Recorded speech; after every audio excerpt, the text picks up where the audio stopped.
Praise the lord. ప్రభువైన యేసుక్రీస్తు నామములో మీ అందరికీ వందనములు తెలియజేస్తూ ప్రతి ఉదయం దేవునితో అనే ఈ ఆధ్యాత్మిక కార్యక్రమానికి మిమ్మల్ని అందరినీ కూడా ఆహ్వానిస్తున్నాను. మనం నిద్ర లేవగానే ఎవ్వరికీ సమయాన్ని ఇవ్వకుండా నీ ప్రార్థన ద్వారా దేవుడికి సమయాన్ని ఇవ్వగలిగితే నీ జీవితంలో ఎన్నో అద్భుతమైన కార్యాలని పొందుకుంటాం. ఈ ఉదయకాలము దేవుడు మనతో మాట్లాడుతున్న శక్తివంతమైన మాట 140వ కీర్తన 13వ వచనము. నిత్యముగా నీతిమంతులు నీ నామమునకు కృతజ్ఞతాస్తుతులు చెల్లించెదరు, యథార్థవంతులు నీ సన్నిధిని నివసించెదరు. దేవుడికే మహిమ కలుగును గాక. యథార్థవంతులు నీ సన్నిధిని నివసించెదరు. దేవుని సన్నిధిని సంపూర్ణమైన సంతోషము కలదు. ఆయన కుడి చేతిలో నిత్యము సుఖములు కలవని కీర్తనాకారుడు మాట్లాడుతూ ఉంటారు. ఆయన సన్నిధిలో ఉన్న సంపూర్ణమైన సంతోషాన్ని ఎవరు అనుభవిస్తారని ఈ కీర్తనలో దేవుడు మాట్లాడుతున్నారంటే యథార్థవంతులు ఈ సన్నిధిని అనుభవించెదరు. దేవునికే మహిమ కలుగును గాక. ఎవరైతే యథార్థంగా ఉంటారో దేవుడి నీతికి తగినట్లుగా వారు జీవిస్తూ ఉంటారో, యథార్థతను కలిగి ఉంటారో వారు తప్పకుండా దేవుడి సన్నిధిని నివసించెదరు. ఆయన ఇచ్చే సంతోషాన్ని పొందుకుంటారు. యథార్థవంతులకి ఏ మేలు కూడా కొదువై ఉండదు. యథార్థవంతులకు తప్పకుండా మేలు కలుగుతుందని దేవుని వాక్యం సెలవిస్తుంది. మనం యథార్థంగా ఉండాలి. దేవుని దృష్టిలో నీతిని కలిగి ఉండాలి. నిత్యముగా నీతిమంతులు దేవుని నామానికి కృతజ్ఞతాస్తుతులు చెల్లిస్తారు. కొంతమంది దేవుని నామంలో అడుగుతారు, పొందుకుంటారు, కానీ కృతజ్ఞతాస్తుతులు చెల్లించుకోరు, మర్చిపోతారు. దేవుడు చేసిన కార్యములను మర్చిపోతారు. 1 సమూయేలు 12వ అధ్యాయము 24వ వచనంలో ఉంటుంది, దేవుడు నీ కొరకు ఎన్ని గొప్ప మేలులు చేశారో వాటిని తలసుకుని విధేయతతో ఆయన యందు భయభక్తులతో అనునిత్యము నీ దేవుణ్ణి సేవించుట ఎంతైనా ఆవశ్యకము అని దేవుడు మాట్లాడుతూ ఉంటారు. దేవుడికే మహిమ కలుగును గాక. దేవుడి చేత మేలులు పొందుకుంటున్న నీవు కృతజ్ఞతాస్తుతులు చెల్లించాలి. అప్పుడే నీవు నీతిమంతుల వరుసలో ఉంటావు, యథార్థవంతుల వరుసలో ఉంటావు. యథార్థవంతులు మాత్రమే దేవుడి సన్నిధిలో నివసిస్తారు. దేవుడికే మహిమ కలుగును గాక. మనందరం కూడా యథార్థంగా ఉండి ఆయన సన్నిధిలో నివసిస్తూ ఆయన ఇచ్చే సంతోషాన్ని మనందరం కూడా పొందుకుందాము గాక. దేవుడికే మహిమ కలుగును గాక. హల్లెలూయా. ఈ 140వ కీర్తన 13వ వచనంలో దేవుడు సెలవిస్తున్నారు, నమ్మిన వారిని గెలిపించే దేవుడు. ఆమెన్. ఎవరిని? నమ్మిన వారిని. ఎవరైతే యథార్థంగా నీతిమంతులుగా దేవుని నామాన్ని నమ్మి అంగీకరించి దేవుడు కార్యములను జరిగించగలరు అని ఎవరైతే నమ్ముతారో దేవుడు తప్పకుండా వారిని గెలిపిస్తారు. నీ గెలుపు నీ చేతిలోనే ఉంటుంది. అపనమ్మకం నీలో ఉంటే దేవుని యొక్క మేలులను నీవు పొందుకోలేవు. దేవుడు చేసే మేలులు నీవు పొందుకోలేవు. నీలో అపనమ్మకం ఉండకూడదు. నేను ప్రార్థన చేయుచున్నాను, దేవుడు తప్పకుండా నా ప్రార్థనకు జవాబు దయచేస్తారు అని నువ్వు నమ్మాలి. నమ్మితే నువ్వు తప్పకుండా గెలుస్తావు. నువ్వు ఏ స్థితిలో ఉన్నావు కానీ 12వ వచనంలో ఉంది, బాధింపబడి వారి పక్షమున యెహోవా వాద్యమాడిననియు దరిద్రులకు ఆయన న్యాయము తీర్చిననియు నేను ఎరుగుదును చెప్తున్నాడు దావీదు గారు. బాధించి వారి పక్షంలో ఎవరున్నారంట? దేవుడున్నారు. యెహోవా వాద్యమాడతారు, నీ పక్షంగా ఆయన పోరాడతారు. నువ్వు బాధింపబడుతున్నావా? మనుషుల చేత బాధింపబడుతున్నావా? వ్యాధుల చేత బాధింపబడుతున్నావా? సమాధానం లేకుండా బాధింపబడుతున్నావా? ఇంట్లో వారే, నీ ఇంట్లో వారే, నీతో ఉన్నవారే, నీ స్నేహితులే నిన్ను బాధపడుతున్నారా? ఇదిగో దేవుడు సెలవిస్తున్నారు, నీ పక్షమున యెహోవా వాద్యమాడిననియో దరిద్రులకు ఆయన న్యాయం తీర్చుటనియో నేను ఎరుగుదును. దరిద్రులకు ఆయన న్యాయం తీరుస్తారు. ఈ లోకంలో న్యాయం ఎలా ఉంటుందో మనందరికీ తెలుసు. న్యాయం అందరికీ కూడా ఒకలా జరగదు. కానీ యేసుక్రీస్తు ప్రభువారు అందరికీ ప్రభువు, అందరికీ న్యాయం తీర్చే ప్రభువు. మరి ముఖ్యంగా దరిద్రులను, బీదలను ఆయన ఆదరించే దేవుడు, న్యాయం తీర్చే దేవుడు. ఈ లోకంలో ఎలా ఉంటారంటే డబ్బు ఇస్తేనే డబ్బుకే విలువ, అంతస్తుకే విలువ. దరిద్రులను పట్టించుకునేవారు ఎవ్వరూ లేరు. కానీ నా దేవుడు సెలవిస్తున్నారు, దరిద్రులకు ఆయన న్యాయం తీర్చే దేవుడని. దావీదు గారు దేవుడు ఎలాంటి వారో నేను ఎరుగుదును అని అంటున్నారు. హల్లెలూయా. నీవు బాధింపబడుతున్నావా? నీ పక్షంగా యెహోవా రాజ్యమాడనని నీవు మర్చిపోకు. ఆర్థికపరమైన ఇబ్బందులతో, సమస్యలతో సతమతమవుతున్నావా? నీ పక్షముగా దేవుడు న్యాయం తీరుస్తారు. హల్లెలూయా.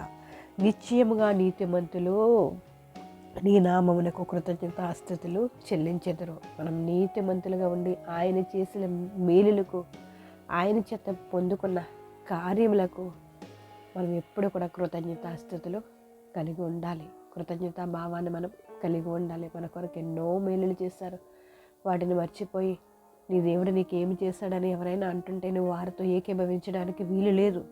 నీ పక్షముగా దేవుడు వాద్యమాడుతున్నారు. నువ్వు బాధపడుతున్నప్పుడు దేవుడు నీకు తోడుగా ఉంటున్నారు, ధైర్యాన్ని చెప్తున్నారు. నీకు కావలసిన ప్రతి అవసరతను ఆయన తీరుస్తున్నారు. మరి ముఖ్యంగా నీవు నరకంలో పడిపోకుండా నీకు రక్షణ మార్గాన్ని ఇవ్వడానికి ఆయన సిద్ధంగా ఉన్నారు. కాబట్టి ఆయనకి ఎల్లప్పుడూ నీవు కృతజ్ఞతాస్తుతులు చెల్లించుచు యథార్థంగా ఆయన సన్నిధానం ముందు ఆనందించుచు ఆయన సన్నిధిని నీవు అనుభవించాలి. దేవుడికే మహిమ కలుగును గాక. ప్రార్థన చేసుకుందాం. జీవం కలిగిన దేవ, మీ కొందనాలు స్తోత్రాలు చెల్లించుకుంటున్నాం. మీ దయను బట్టి, మీ కృపను బట్టి రాత్రికాలం అంతా సుఖనిద్ర దయచేసి ఇలా ఉదయాన్నే లేచి మీ వాక్యము చేత మమ్మల్ని తృప్తిపరుస్తున్నందుకు మీకు వందనాలు స్తోత్రాలు చెల్లించుకుంటున్నాం. ప్రభువా, మీకు వందనాలు. ఈ ఉదయకాలమే మీ వాక్యాన్ని ధ్యానించుకోవడానికి మీరు ఇస్తున్న కృపను బట్టి మీకు వేలాది వందనాలు స్తోత్రాలు. ప్రభువా, ఈరోజంతానైనా మా నోటి మాటలు, హృదయ జ్ఞానము నీకు అంగీకారంగా మేము ప్రవర్తించినట్లు మీరు సహాయం చేయండి. ఈ ఉదయకాలమేనైనా ఇగో ఎవరైతే ఈ ప్రార్థనలో ఏకీభవిస్తున్నారో వారందరిని జ్ఞాపకం చేసుకుని వారి ప్రార్థనలకు, వారి కన్నీటికి, వారి మొరకు నేను మీరు సమాధానాన్ని అనుగ్రహించండి, ఉత్తరాన్ని దయచేయండి. ప్రభువా, ఎవరైతే దేని అవసరత కోసం, ఏ అవసరత కోసము, ఏ సమస్య కోసము వారు మొరపెడుతున్నారో ఒక్కసారి వారి మొరను ఆలకించండి. ఈ సమయంలో బాధింపబడి వారిని నేను విడిపించే దేవుడు కదా ప్రభువా, మీకు స్తోత్రాలు. వారి పక్షంలో మీరు వాద్యం ఆడతానని సెలవిస్తున్నందుకు మీకు వందనాలనైనా. దుఃఖపడుతున్న వారిని నేను మీరు వాదార్చండి. బలహీనతతో బాధపడుతున్న వారిని మీ బలమ చేత నింపండి.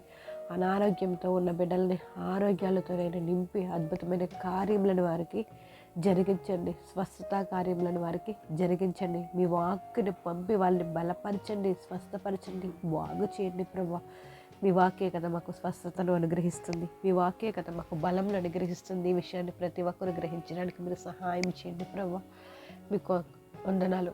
ఏ ఆత్మ కూడా నేను నశించిపోకుండా మీరే సహాయం చేయండి. మీకు వందనాలు స్తోత్రాలు చెల్లించుకుంటున్నాం. చదువుకుంటున్న వారికి చక్కని ఆలోచన దయచేయండి. చదువుల్లో తోడుగుండండి. ఉద్యోగ ప్రయత్నాలు చేస్తున్న వారికి మీ కాపుదలను, కృపను, మీ జ్ఞానాన్ని అనుగ్రహించి ఉద్యోగంలో నిలవదొక్కుకోవడానికి మీరు సహాయం చేయండి. ఇప్పటికే ఉద్యోగాలు చేస్తున్న బిడ్డలకి నైనా దేవా మీ జ్ఞానాన్ని అనుగ్రహించి ఉద్యోగంలో స్థిరంగా ఉండినట్లు మీరు సహాయం చేయండి. సమస్యలతో సతమతం అవుతున్న వారు, ఏ సమస్య అయినా కానీ ఇంకా మానసికంగా సమస్యలతో ఇబ్బంది పడుతున్నారా, భూ సంబంధమైన విషయాలతో, భూ తగాదాలతో బాధపడుతున్నారేమో ఒక్కసారి జ్ఞాపకం చేసుకోండి. కోట్ల మెట్లు ఎక్కుతున్న వారిని జ్ఞాపకం చేసుకోండి. ఇదిగోనైనా పోలీస్ స్టేషన్లోనైనా ఇబ్బంది పడుతున్న వారిని ఒక్కసారి జ్ఞాపకం చేసుకోండి. అనేకమైన సమస్యలతో బాధపడుతున్న ప్రతి ఒక్కరికి విడుదల అనుగ్రహించండి. ప్రభువా, మీకు స్తోత్రాలు. నైనా ప్రతి హృదయాన్ని నైనా ఎరిగిన దేవుడు ప్రభా, ఏ హృదయమైనా బాధపడుతుంది ఒక్కసారి జ్ఞాపకం చేసుకుని వారి బాధను తొలగించి వారికి నేను దేవా స్తోత్రం సమాధానాన్ని అనుగ్రహించి ఓదార్పును నేను మీరు దయచేయండి. దుఃఖంలో ఉన్న బిడ్డలు జ్ఞాపకం చేసుకోండి. మీ కనికరాన్ని వారి మీద అనుగ్రహించండి. దేవా, న్యాయం కోసం ఎదురు చూస్తున్న బిడ్డలకి మీరే న్యాయమూర్తిగా ఉండే వారికి న్యాయాన్ని నేను పొందుకోవడానికి మీరు సహాయం చేయండి తండ్రి. మీకు స్తోత్రాలు చెల్లించుకుంటున్నామయ్యా. మీకు వందనాలు. భార్య భర్తలు జ్ఞాపకం చేసుకోండి. సమాధానం కలిగి ఒకరినొకరు తగ్గించుకుంటూ మీ నామాన్ని హెచ్చేవారుగా ఉండడానికి మీరు సహాయం చేయండి. ప్రభా, గర్భఫలాలు లేని బిడ్డలను జ్ఞాపకం చేసుకుని గర్భఫలాలని అనుగ్రహించండి. గర్భఫలంతో ఉన్న బిడ్డలను జ్ఞాపకం చేసుకుని నెల నిండేంత వరకు మీ కాపుదల కృప అనుగ్రహించండి. చంటి బిడ్డలకు మీ కాపుదలు అనుగ్రహించండి. బాలింతలకు మీ కాపుదలు అనుగ్రహించండి. స్కూల్కి వెళ్తున్న బిడ్డలని, కాలేజీకి వెళ్తున్న బిడ్డలని జ్ఞాపకం చేసుకుని వారు రాకపోకలేదు మీరు తోడుగుండి వారి ప్రయాణాల్లో క్షేమాన్ని అనుగ్రహించండి. ప్రభా, మీకే స్తోత్రములైనా సేవకులుగా ఉన్న వారిని జ్ఞాపకం చేసుకొని ఈ నెలంతానైనా దేవా మందిరంలో చుట్టూ ఇంటింటా క్రిస్మస్ల చుట్టూ తిరుగుతుండగా మీ కాపుదలను కృపను అనుగ్రహించండి.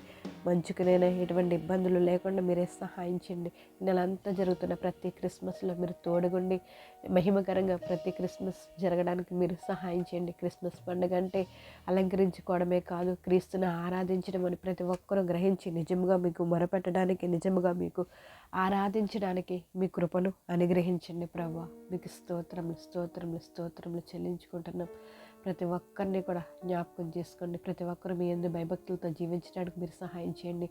ఈ ఉదయకాలం ఎవరైతే ఈ ప్రార్థనలు ఏకీభవిస్తూ మీ మాటలను వింటున్నారో వారికి నైనా నూరంతల ప్రతిఫలాన్ని నేను మీరు అనుగ్రహించండి తండ్రి. మీ వాక్యంలో ఉన్న శక్తిని వారి మీద నేను ప్రవహింపచేసి మీ మహిమ చేత ప్రతి ఒక్కరిని నింపి చక్కని ఆలోచన చెప్పి ఈ రోజంతా వారికి ముందుగా మీరు ఉండి వారికి కావలసిన ప్రతి ఏర్పాటును నేను మీరే దయచేస్తారని ప్రతి ఒక్కరిని మీ పాదాలకు అప్పచెప్తూ సమస్త ఘనత మహిమ ప్రభావాలు మీరు పొందుకుంటారని ప్రభువైన యేసు నామములో అడిగి వేడుకుంటున్నాం మా ప్రభు తండ్రి. ఆమేన్. Praise the Lord. అందరికీ వందనములు. దేవుడు మిమ్మల్ని దీవించి ఆశీర్వదించును గాక.